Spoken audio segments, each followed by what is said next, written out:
perché altro non c'era solo Paolo Santo o delle canzoni, facevo il muto, che poi aveva scelto di sentire.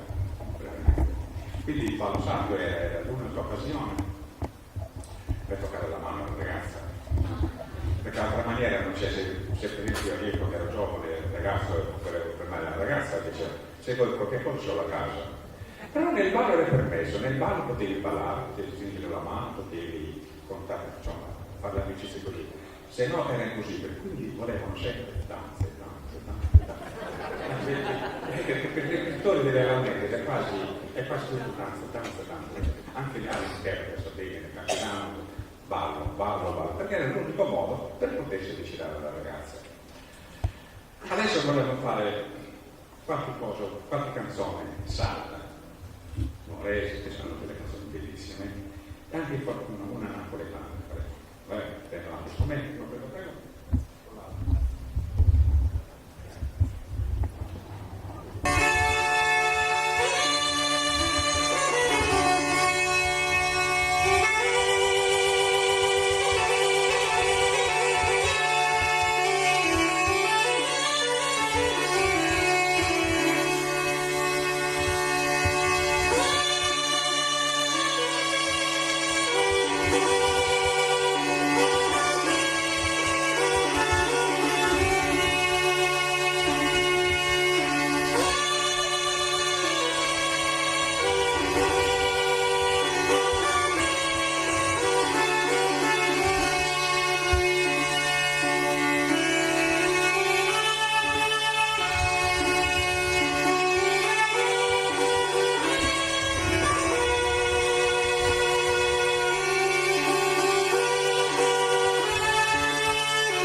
Sempre in questa tonalità ho scritto anche un proverbio, si chiama A Santa Maria. Adesso sto per cosa ascoltare.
scritta con padre Sanna, una notte di rilievo e una schifezza.